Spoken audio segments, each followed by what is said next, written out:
In the small town of Willow Creek, nestled between rolling hills and dense forests, there was a high school known for its tight-knit community and strong academic reputation.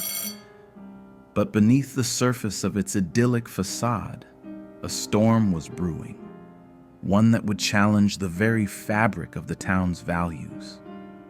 Ms. Eleanor Grayson had been a teacher at Willow Creek High for over 2 decades.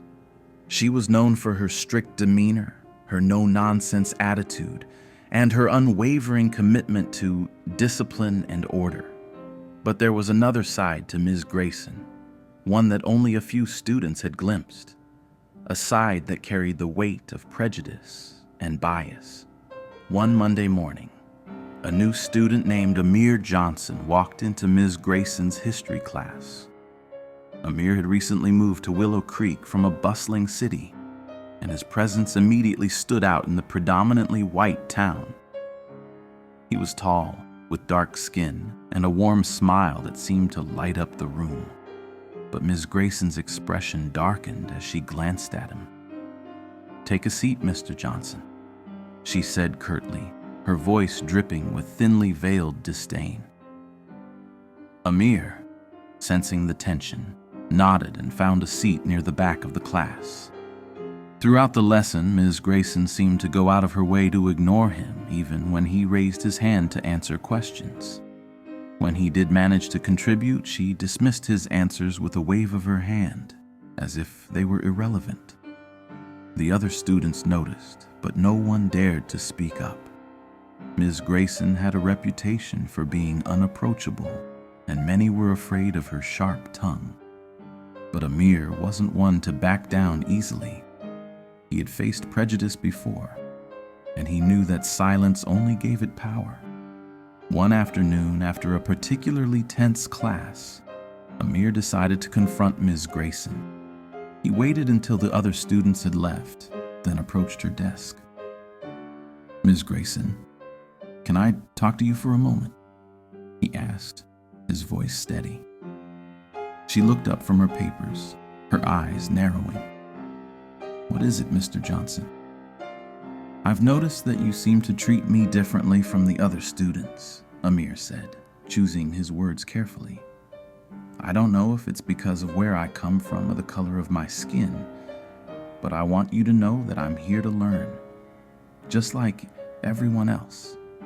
Ms. Grayson's face flushed with anger. "How dare you accuse me of such a thing?" she snapped. "I treat all my students equally. If you feel singled out, perhaps it's because you're not meeting the standards of this class."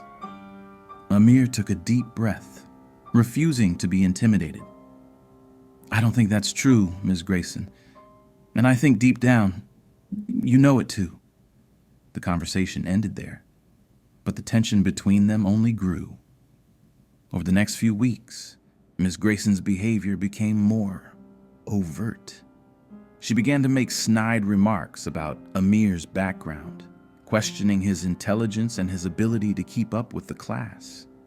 She even went so far as to give him lower grades on assignments that other students had praised. But Amir wasn't alone. Slowly, other students began to notice the unfair treatment, and they started to speak up. One by one, they approached the school principal, Mr. Thompson, to voice their concerns. At first, Mr. Thompson was hesitant to take action. Ms. Grayson was a veteran teacher, and her reputation in the community was strong. But as more and more students came forward, he realized that he couldn't ignore the issue any longer. He called Ms. Grayson into his office for a meeting. "Eleanor, I've been hearing some troubling things about your behavior in class," he said, his tone serious. "Several students have come to me with concerns about how you're treating Amir Johnson. Is there any truth to these allegations?" Ms. Grayson's face turned red with anger. "This is ridiculous. I treat all my students the same. If they can't handle the rigor of my class, that's their problem, not mine."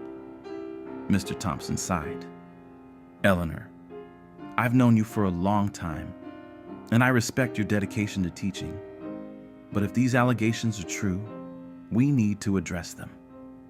Racism has no place in this school or in this town. For a moment, Ms. Grayson was silent. Then, to everyone's surprise, her expression softened.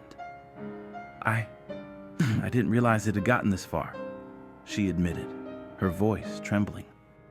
I suppose I've been carrying around some old prejudices and I let them cloud my judgment. I never meant to hurt anyone. Mr. Thompson nodded. It's not too late to make things right, Eleanor. But it's going to take more than just an apology. You need to confront your biases and work to change them. Over the next few months, Ms. Grayson embarked on a journey of self-reflection and growth. She attended workshops on diversity and inclusion, read books on racial justice, and even reached out to Amir to apologize for her behavior. It wasn't easy, and there were moments when she stumbled, but she was determined to become a better person and a better teacher. Amir, for his part, accepted her apology and even offered to help her understand the experiences of students from different backgrounds. Together, they organized a school-wide event called The Colors of Change, where students and teachers came together to share their stories and celebrate diversity. The event was a turning point for Willow Creek High. It sparked important conversations about race, privilege, and inclusion, and it brought the community closer together.